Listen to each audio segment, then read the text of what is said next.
Pour introduire un petit peu la problématique qui était la mienne dans ma thèse, je voudrais repartir sur cette petite scène.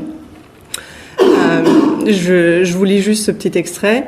Une famille afro-américaine se promène dans une petite ville de Floride. L'homme élancé offre un net contraste avec la femme et les enfants, obèses, grignotant tout en marchant. Il dépasse une échoppe qui vend des magazines qui vantent, en grosses lettres et photos de mannequins à l'appui, les bienfaits de l'un ou l'autre régime et continuent leur route.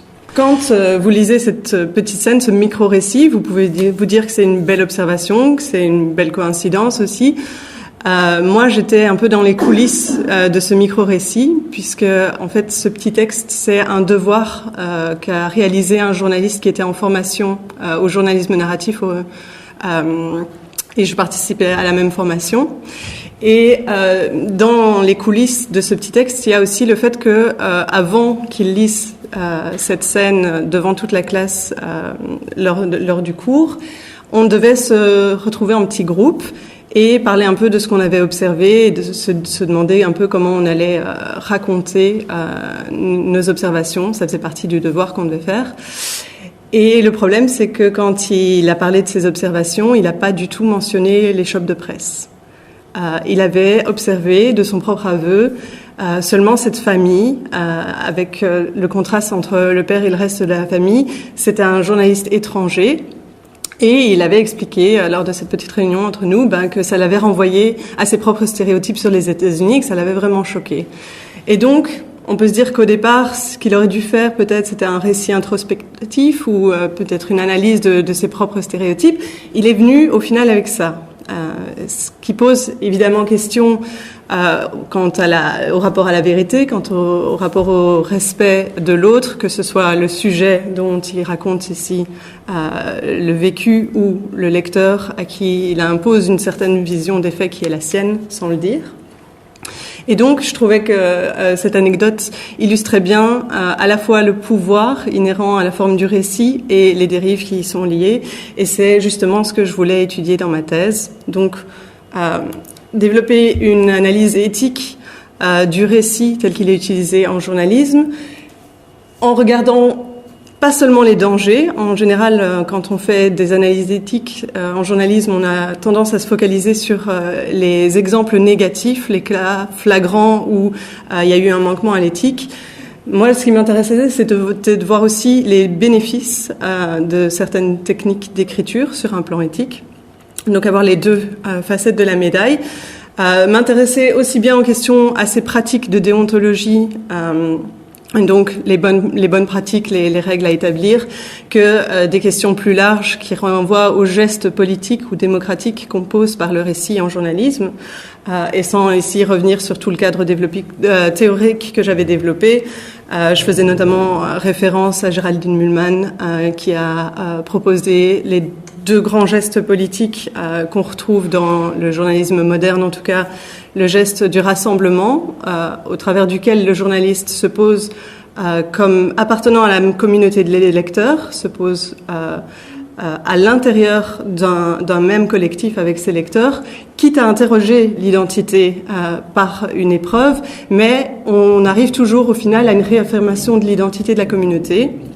Et à l'opposé, un geste de décentrement où là le journaliste se pose comme extérieur à la communauté des lecteurs et va l'interroger de manière beaucoup plus fondamentale grâce à son extériorité. Je renvoyais aussi à des notions comme la construction de l'identité narrative développée par Ricoeur et appliquée au récit médiatique à l'ORM, notamment dans les travaux de Mark Litz, qu'on peut opposer un petit peu caricaturalement à la vision du récit que développe Christian Salmon quand il parle de storytelling et de manipulation par le récit. Et je voulais développer toute cette réflexion éthique par rapport aux deux grandes valeurs que propose Daniel Cornu, qui sont la vérité et le respect de l'autre. Ça, c'était mon objectif au départ. Il se trouve qu'il y a un objectif qui s'est un petit peu imposé à moi de par l'état de la recherche en journalisme narratif, parce qu'il faut savoir qu'en journalisme narratif, il existe à peu près autant de définitions du journalisme narratif qu'il existe d'experts et de praticiens du genre. Et donc, comment développer une analyse éthique d'un phénomène qu'on n'arrive pas à cerner ?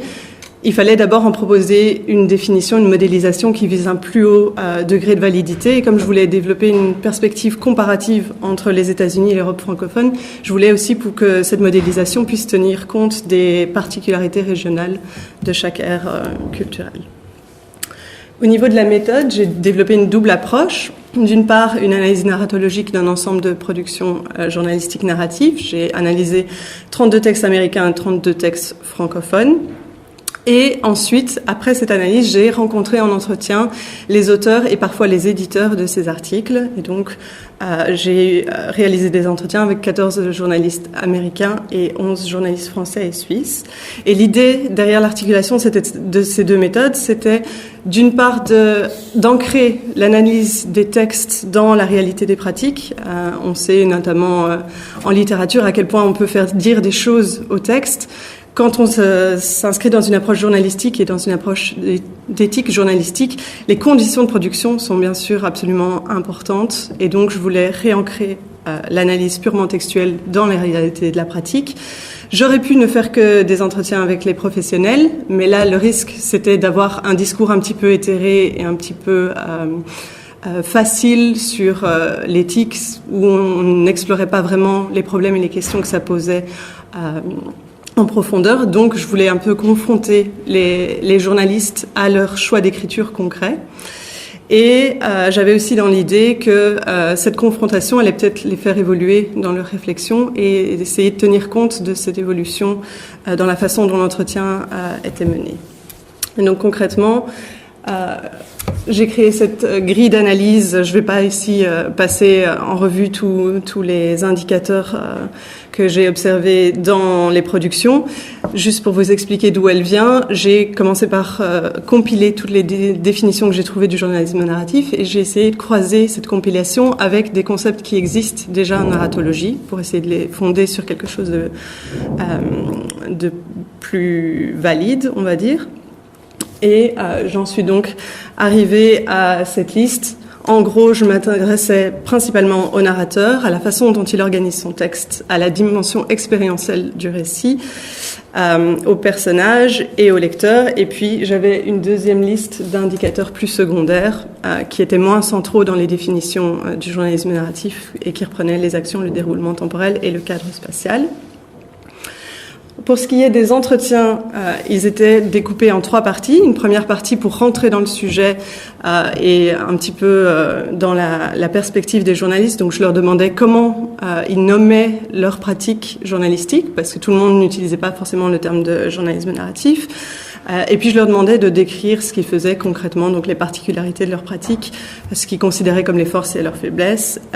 Et puis pour rentrer un peu dans l'approche éthique, est-ce que ça posait des questions particulières pour eux sur un plan éthique et comment est-ce qu'ils géraient ces questions et à quel niveau c'était géré au sein de leur rédaction et si ça leur semblait adéquat ou non. Ensuite, je passais à la partie un peu plus de confrontation qui était ici créée chaque fois en fonction de l'analyse de leurs articles. Et donc pour chaque indicateur de ma grille d'analyse narratologique, je posais des questions sur des passages ou des éléments de leurs articles. Je vous ai mis juste ici un petit exemple sur le narrateur. C'était un journaliste français qui avait une présence très discrète, mais quand même affichée dans ses articles. Et donc, je soulevais quelques exemples de cette présence. Une présence au nous, une présence au on, mais de manière assez plus personnel qu'à travers le nous. Et je lui demandais si tout ça, c'était un choix réfléchi de sa part. J'avais aussi des petites questions de relance pour essayer d'aller creuser plus loin dans ses choix d'écriture. Et pour chaque indicateur, j'avais aussi des questions plus générales. Et donc, par exemple, ici, est-ce qu'il utilise d'autres moyens de se rendre présent dans son texte ? Et puis je passais à une troisième partie qui était de nouveau des questions communes pour tous les interviewés. Je revenais sur leur rapport aux valeurs éthiques. Je leur demandais quelle était pour eux la valeur la plus importante qui guidait leur pratique. Et puis je leur demandais de définir un peu des grandes notions qu'on retrouve souvent dans la littérature sur l'éthique en journalisme, la vérité, la réalité et particulièrement en journalisme narratif, le rapport entre objectivité et subjectivité et le sens concret que eux mettaient derrière ces termes-là. Et puis, il y avait des questions un peu plus d'ouverture sur la place et le rôle du journalisme narratif au sein de la sphère journalistique comme au sein de la société et leur vision du possible développement futur du modèle. Si je fais un petit retour rapide, critique sur cette méthode, forcément c'est du bricolage méthodologique, c'était adapté à mon objet et à ma problématique. Ça ne me permettait de cibler que ce que j'ai appelé le journalisme narratif labellisé ou le noyau autodéclaré du modèle. C'est-à-dire que les critères que j'ai utilisés pour choisir mes interviewés, c'était des acteurs qui se revendiquent explicitement du journalisme narratif ou qui sont reconnus comme pratiquants du journalisme narratif par des instances de référence en la matière. Et à ces journalistes, je demandais de me renseigner 2 ou 3 articles qu'ils considéraient comme les plus représentatifs de leur propre pratique du journalisme narratif. Donc, forcément, je n'ai ciblé que le cœur du modèle. C'était une première démarche. Je pense que ma recherche appelle justement à ce qu'on aille aussi explorer plus les marges du modèle, mais il fallait poser des choix et donc ça fait partie des limites de la recherche. Une autre limite, c'est que je me suis focalisée uniquement sur des récits écrits pour des raisons historiques, parce que le journalisme narratif a d'abord été un modèle de journalisme écrit, même s'il y a eu l'intervention de photos et le rapport à l'image très très tôt, et ça reste aussi une limite de la recherche. Et une limite que je n'avais pas anticipée, mais qui s'est un petit peu présentée à moi de par les réponses que j'ai eues, c'est que j'ai eu 2 sous-corpus assez hétérogènes. C'est-à-dire que côté francophone, j'ai eu principalement des journalistes qui travaillaient pour des MOOC, et côté américain, principalement des journalistes qui travaillaient pour des quotidiens. Il existe du journalisme narratif en magazine aux États-Unis, mais il se trouve que on m'a principalement renseigné des noms de journalistes de quotidien, et c'est principalement des journalistes de quotidien qui utilisent le label journalisme narratif. Peut-être qu'ici le problème c'était que les magazines utilisent plus le label de journalisme littéraire, mais en tout cas ça reflète aussi une réalité de la pratique aux États-Unis. Et alors il y avait des différences dans le profil des interviewés. Et là, c'est plutôt lié au stade de développement du journalisme narratif, puisque aux États-Unis, la dernière phase de développement du journalisme narratif a recommencé fin des années 80, début des années 90. Et chez nous, on peut dire que ça a été relancé avec 21, donc en 2008. C'est beaucoup plus récent. Et donc, les journalistes américains avaient déjà un degré de réflexion sur leur pratique beaucoup plus avancé que les journalistes francophones. Et ça se sentait aussi dans leur profil, parce qu'un certain nombre d'entre eux avaient gagné des prix Pulitzer, avaient déjà donné des formations au journalisme narratif, etc., etc. Donc ça, c'était un peu pour revenir sur la pertinence et les limites de la recherche. La première étape de ma recherche dans ma tentative de proposer une modélisation du journalisme narratif, ça a été de faire une synthèse des définitions existantes. Je vous la mets juste ici. Le récit en journalisme narratif présente tous les ingrédients de base d'une histoire, les personnages, une action, un déroulement temporel et un cadre spatial. Sa mise en forme fait intervenir des techniques d'écriture littéraire, et particulièrement la mise en place d'une voix personnelle du narrateur, des techniques permettant de créer une forme d'expérience par procuration pour le lecteur, des techniques visant à capter et garder l'intérêt de ce lecteur jusqu'à la dernière ligne. Et le but poursuivi au travers de tous ces différents choix d'écriture, c'est de proposer une compréhension plus profonde de la réalité qu'on raconte. Donc ça, c'est la première étape, c'est une synthèse de plus d'une centaine de définitions. Et puis, j'ai essayé de confronter un peu cette définition à des notions de narratologie, et j'ai proposé une modélisation théorique que j'ai testée lors de mon analyse. Donc, ma proposition, c'était de considérer le journalisme narratif comme une tentative de réconcilier au sein d'un même récit les 2 grandes fonctions narratives qui ont été formalisées notamment par Raphaël Baroni, c'est-à-dire la fonction intrigante d'une part et la fonction configurante de l'autre. La fonction intrigante, elle renvoie à la notion d'intrigue telle qu'elle a été présentée notamment par Adam et Reva, c'est-à-dire cette dialectique vraiment entre un nœud, une complication qu'on pose au début du récit et la promesse d'avoir une réponse, un dénouement à la fin du récit. Et cette dialectique va créer une forme de tension narrative qui se poursuit tout au long de l'histoire. Il y a, selon Baroni, deux types d'intrigues.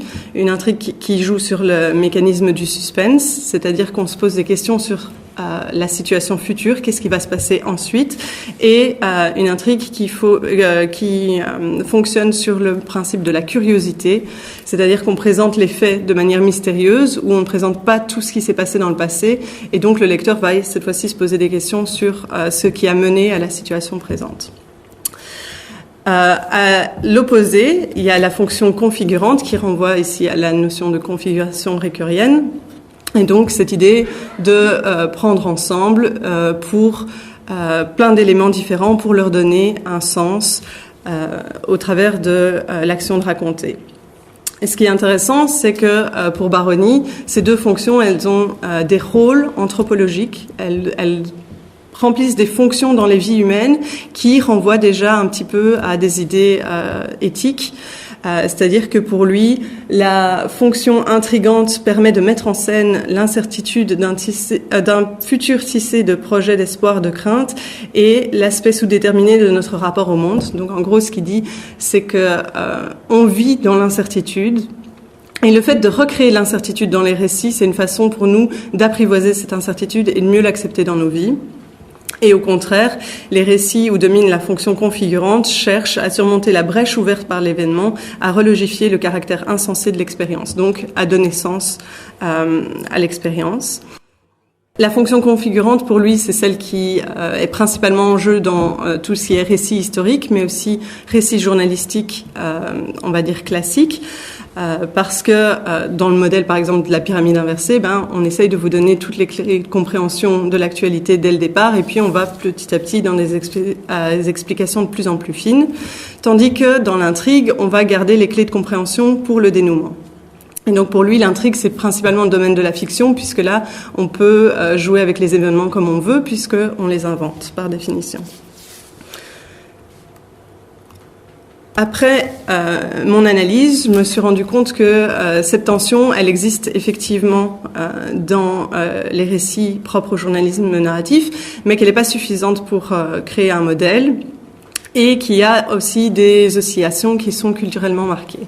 Donc, entre les deux fonctions, la fonction intrigante et la fonction configurante, il y a une dialectique qui est présente tant aux États-Unis qu'en Europe francophone, mais on observe que la fonction intrigante est beaucoup plus centrale dans les récits américains que dans les récits francophones.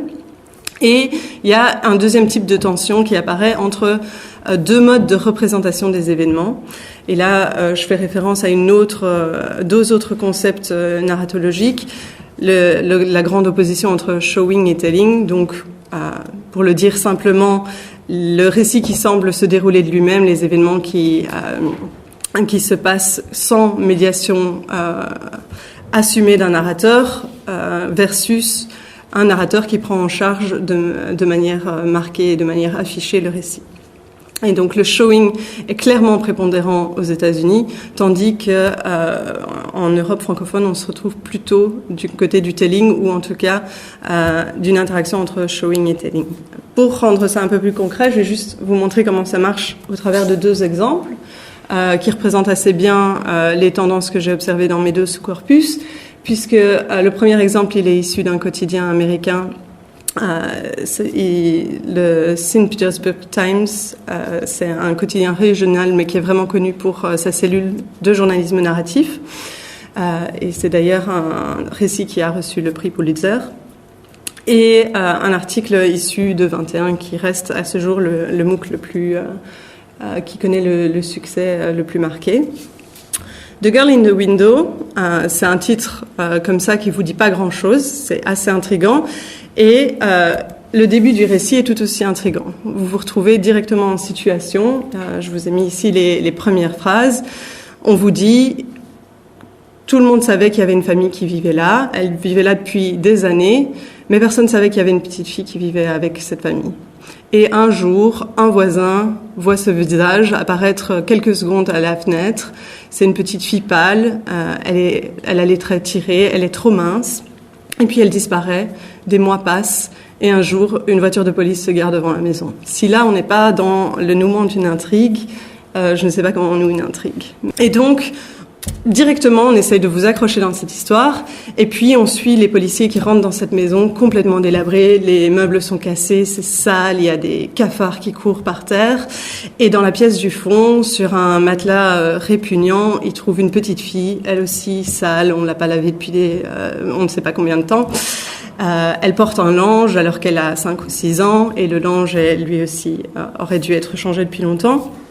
Et le détective décide de prendre cette petite fille et de l'amener à l'hôpital, et la journaliste vous précise même qu'il dit à son collègue d'appeler l'hôpital directement parce que si elle ne va pas à l'hôpital, elle ne va pas s'en sortir.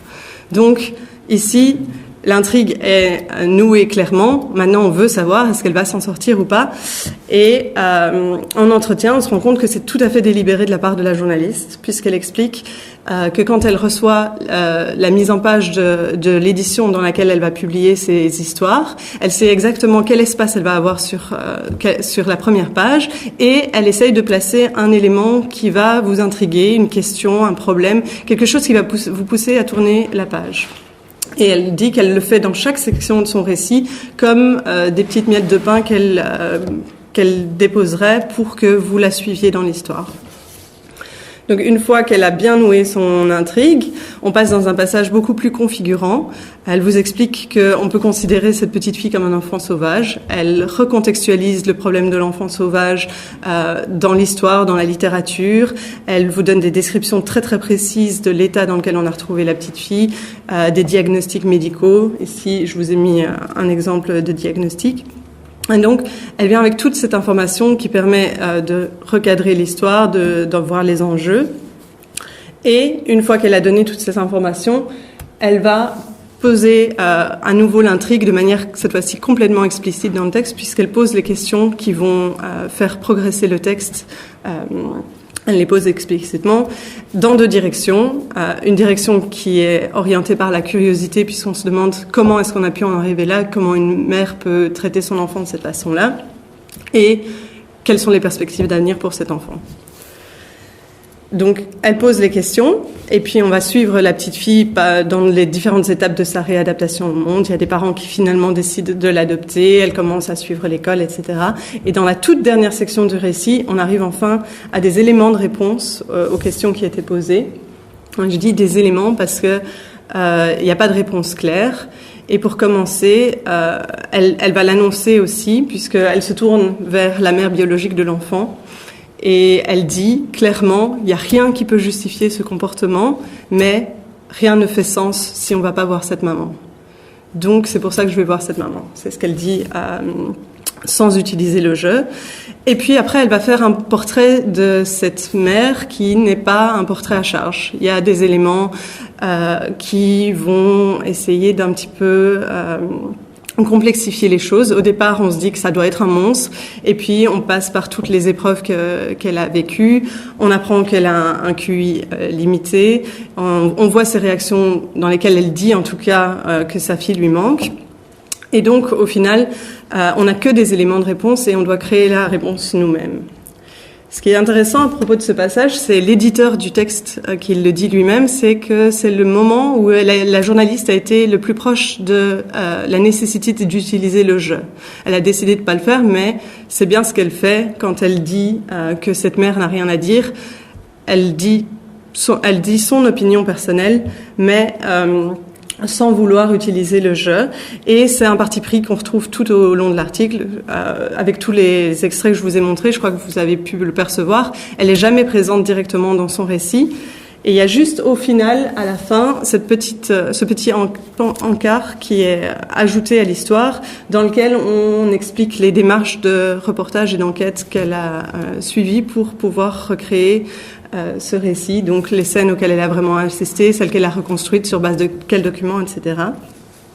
Et elle explique à propos de ce choix qu'elle pense que c'est nécessaire pour certains lecteurs en tout cas, mais que ça ne vaut pas la peine de casser son récit pour donner ces informations dans le récit même. Et donc, elle considère que l'immersion dans le récit est plus importante que le fait de donner directement ces éléments de compréhension au lecteur, et que le fait de les donner dans un encart après le récit est suffisant. Et puis, Pour finir, à la question de répondre à la question des perspectives de développement de la petite fille, elle fait un bilan de tout ce qu'elle a réussi à faire depuis qu'elle a été sortie de la maison au tout début de l'histoire. Mais de nouveau, elle ne vous donne pas de réponse. Elle vous donne des faits et c'est à vous de créer votre propre interprétation. Et elle dit en entretien que pour elle, c'est ça la mission du journaliste. Qu'elle est plus intéressée par les nuances que par les réponses. Et qu'elle aime quand il y a différentes interprétations qui sont possibles parce qu'elle pense que c'est ce qui est au final réel. Le deuxième article, Micha à la saveur du pouvoir, le titre est peut-être un petit peu intriguant aussi, mais il est suivi d'un chapeau qui cadre déjà assez bien les choses, puisque vous comprenez qu'on parle du chef de l'État géorgien, qu'on vous donne déjà pas mal d'éléments sur le personnage. Entre caprice et improvisation, Micha adore annuler à la dernière minute ses réunions ou organiser des conférences de presse à 2h du matin. Et on vous donne aussi un petit peu de contexte politique, puisqu'on vous rappelle que la Russie a prouvé qu'elle pouvait envahir son petit voisin en 5 jours. Le début du récit en lui-même est un petit peu intriguant, mais c'est plus un élément un peu mystérieux, anecdotique, et ça ne permet pas de nouer vraiment une intrigue, puisque elle écrit simplement « Je suis accrochée au pouvoir sur le golfe Persique face au puits de pétrole du Koweït. Je fais du jet ski derrière le président géorgien en maillot de bain. » On se demande un petit peu ce qu'elle fait là, ce qui se passe, mais ça ne suffit pas à nouer une intrigue qui va nourrir tout un récit. Et d'ailleurs, elle explique bien à propos de la notion de suspense qu'elle ne sait pas s'il faut vraiment parler de suspense, il faut tenir le lecteur en haleine, mais le suspense quand même, elle exprime une certaine frilosité par rapport à cette notion parce elle fait du journalisme et pas de la fiction et il faut faire attention à la limite entre les deux. Donc on voit que c'est une attitude complètement différente des journalistes américains sur cette question-là.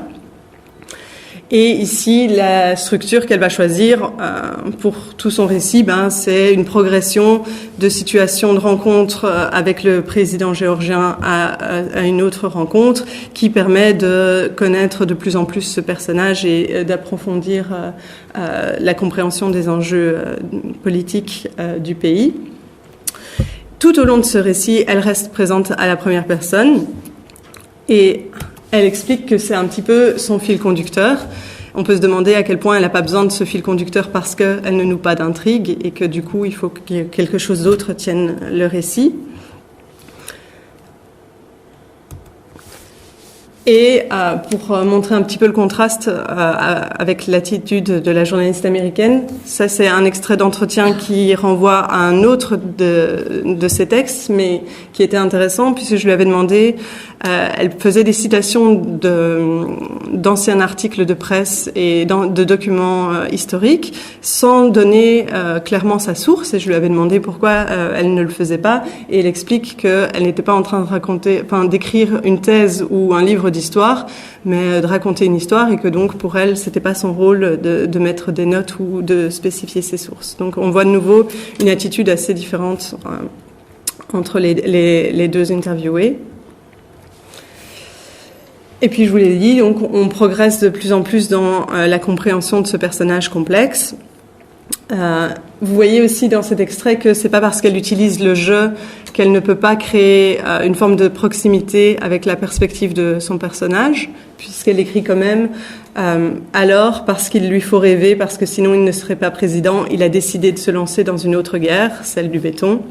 Et en même temps, elle peut très bien marquer son extériorité par rapport à ce point de vue, puisqu'elle écrit aussi son pari ou sa fiction est qu'un pays moderne ancré à l'ouest donnera envie aux habitants des provinces perdues de revenir dans le giron géorgien. Donc il y a tout un jeu sur les points de vue qui est beaucoup plus complexe du fait de sa présence en jeu dans l'article. Et elle explique d'ailleurs au niveau de l'interprétation qu'elle est tout à fait... ça ne lui pose pas de problème que les lecteurs imaginent quelle est son opinion, mais qu'elle ne veut pas qu'ils se sentent obligés d'avoir la même. Et elle va très très loin en disant il y a les faits, il y a la manière de les raconter, et puis il y a la manière dont le lecteur interprète ce récit-là, mais ça c'est au lecteur de le faire, pas à l'auteur. Et puis, juste pour vous montrer la fin, qui reste assez ouverte, une ouverture sur le futur, qu'est-ce qu'il va faire une fois son mandat de président terminé. Forcément, comme elle n'a pas noué d'intrigue au départ, on vient pas avec des éléments de réponse à une question, et donc ça laissait aussi le champ à une fin très ouverte.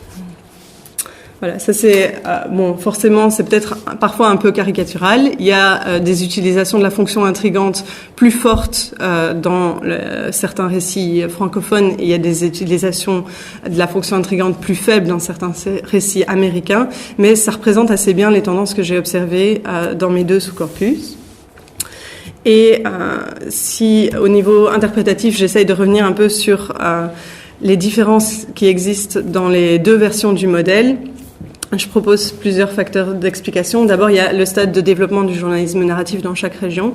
Donc, je l'ai dit, aux États-Unis, la dernière phase de développement du journalisme narratif a commencé fin du siècle passé. Donc, on est dans un modèle qui a déjà été pratiqué sans interruption pendant longtemps. Et donc, c'est peut-être normal qu'on arrive à quelque chose qui est plus homogène et une formule qui est plus claire avec cette dynamique de l'intrigue qu'on retrouve absolument quand même dans tous les récits, même si elle est plus ou moins marquée. Tandis que chez nous, on est au début, on est dans les 10 premières années, et donc on est peut-être plus dans une phase d'expérimentation, et il se peut que le modèle évolue encore en Europe francophone. On est aussi dans des traditions journalistiques qui sont très différentes, puisque, sans tomber de nouveau dans la caricature, la tradition factuelle elle était quand même beaucoup plus importante aux États-Unis qu'en Europe francophone. Et en Europe francophone, on a toute cette tradition du grand reportage à la première personne. Je ne dis pas qu'il n'y a pas de journalisme narratif à la première personne dans l'histoire des États-Unis, mais la situation est moins tranchée que chez nous, où les grands modèles sont quand même forts à la première personne. De manière plus large, je pense qu'il y a aussi un rapport culturel qui est différent à la notion de suspense, c'est-à-dire qu'aux États-Unis, ils ont un rapport assez décomplexé au suspense. Ça vient peut-être de la culture des blockbusters, mais toujours est-il qu'il y a pas mal de manuels qui vous expliquent comment créer du suspense, comment nouer une intrigue dans différents domaines, que ce soit le journalisme narratif ou la littérature ou le cinéma. Tandis que chez nous, on observe quand même que, en tout cas en littérature, le suspense, ça reste quand même peu valorisé culturellement. On se dit que c'est les productions faciles, les récits faciles qui jouent sur les ressorts du suspense. Et il y a peut-être aussi une influence de la littérature de manière générale et de la critique littéraire, puisqu'on peut dire, de nouveau, c'est des grandes tendances, mais que, en tout cas dans les 50 dernières années, on est peut-être plus du côté du telling dans la littérature francophone et du showing dans la littérature américaine. Et surtout, en tout cas, au niveau de la critique littéraire, on voit que cette opposition showing-telling, elle a été beaucoup plus importante aux États-Unis, avec vraiment une valorisation dans les discours critiques du showing. Et donc, c'est peut-être de là aussi que viennent les différences entre les deux versions du modèle. Pour passer maintenant en quelques mots à l'analyse éthique, j'ai repéré 3 grands enjeux qui sont chacun travaillés par des tensions éthiques. Et de nouveau, cette opposition entre des bénéfices potentiels et des dangers potentiels. Ces enjeux, forcément, ils renvoient aux grandes caractéristiques du modèle. Donc, la présence du journaliste dans le récit, qui rappelle bien sûr le pôle du telling, la création d'une expérience par procuration qui renvoie au showing, et l'organisation du récit qui rappelle la dialectique entre les deux fonctions, fonction intrigante et fonction configurante. J'ai pas le temps d'entrer dans l'analyse de toutes les techniques d'écriture que j'ai analysées dans ma thèse, mais je voulais juste vous montrer au départ d'extraits d'entretien les tendances, les tensions qu'on retrouve par rapport à chacun de ces éléments. Donc par rapport, par exemple, à la fonction intrigante, il y a une journaliste américaine qui explique que pour elle, oui, c'est une façon de manipuler le lecteur, c'est comme ça. On ne lui donne pas toute l'info dès le départ, ça va à l'opposé de tout ce que on apprend comme apprenti journaliste en formation. Et pour elle, c'est forcément une forme de manipulation, mais elle ne sait pas comment la contourner. Elle le fait parce que il faut bien qu'il y ait une raison pour le lecteur de continuer à lire. Et donc, Elle utilise la structure intrigante, mais elle se rend bien compte qu'il y a quelque chose qui lui pose question, en tout cas, par rapport à cette structure. Et au contraire, un autre interviewé américain qui explique que l'intrigue, c'est un peu comme le brocoli et la crème glacée.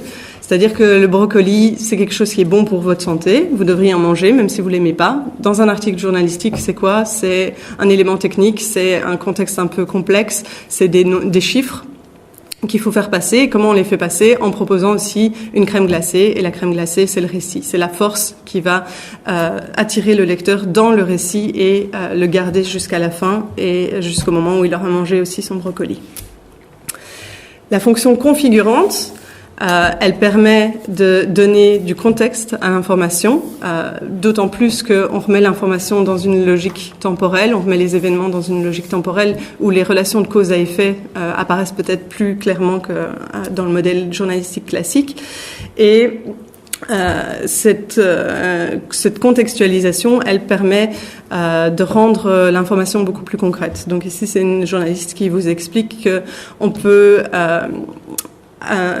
appréhender l'information sur une guerre par différents angles. On peut dire combien il y a de victimes sur place, on peut dire combien il y a de victimes dans notre propre armée, on peut dire combien ça nous coûte à nous, citoyens, au niveau des taxes qu'on paye, mais qu'on va jamais se sentir vraiment concerné par l'information et jamais vouloir se situer en tant que citoyen par rapport aux décisions d'aller en guerre ou pas, si on comprend pas d'un point de vue humain le coût de la guerre pour les personnes qui sont impliquées et pour leurs familles.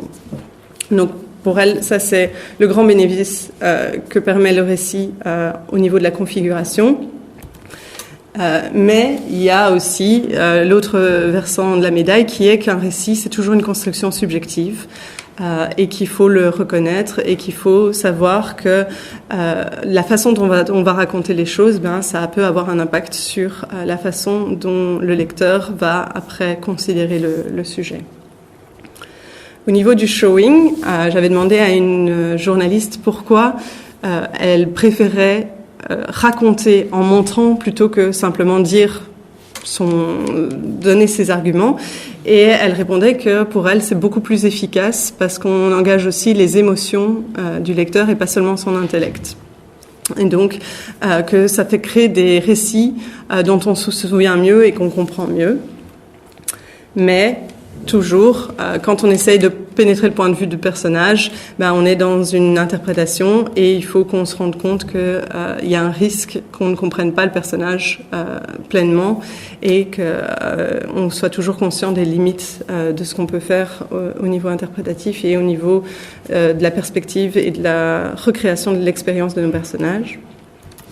En ce qui concerne le telling, il y a plusieurs journalistes francophones qui ont dit si je suis là, si j'observe la scène, pour moi la solution la plus honnête c'est d'écrire au jeu, donc c'est une forme d'honnêteté. Et puis à l'inverse, il y a quand même dans le jeu le risque que Cornu décrit comme celui du narcissisme, et il y a un interviewé francophone qui faisait bien la différence entre le jeu américain, qui est un jeu d'inclusion du lecteur, et ce que lui considère comme le jeu qu'on retrouve souvent côté francophone, qui est trop personnel, trop intime, et donc qui ouvre à tout ce risque du narcissisme. De manière un peu plus interprétative, ce que j'ai retiré de cette analyse éthique, c'est deux grands positionnements éthiques qui étaient propres à chaque ère géographique. Aux États-Unis, je propose de parler de transparence. C'est le terme qu'ils utilisent eux-mêmes. Eux, ils l'utilisent au sens où ils considèrent qu'il ne faut pas seulement dire aux lecteurs ce qu'ils savent, mais comment ils le savent. Je pense qu'il y a un deuxième sens qui est évident, c'est qu'ils se rendent transparents dans leur récit. Ils effacent leur présence autant que possible. Et il faut bien se rendre compte que ils utilisent le terme de transparence, mais c'est bien sûr une construction de leur part. Et en Europe francophone, je proposerais de parler plutôt d'honnêteté.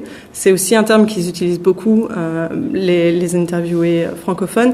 Et honnêteté au sens de la sincérité, c'est-à-dire la qualité de celui qui exprime des sentiments réellement éprouvés, qui ne cache pas ses pensées. Et je pense que ça reflète assez bien ce qu'ils essayent de faire avec leur présence plus marquée dans leur récit.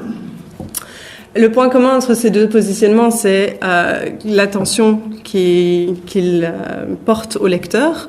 Je pense que, en général, on parle de vérité toujours en rapport avec un lecteur, mais c'est encore plus difficile de parler de transparence ou d'honnêteté sans avoir la mention du lecteur. On est transparent vis-à-vis de quelqu'un, on est honnête vis-à-vis de quelqu'un.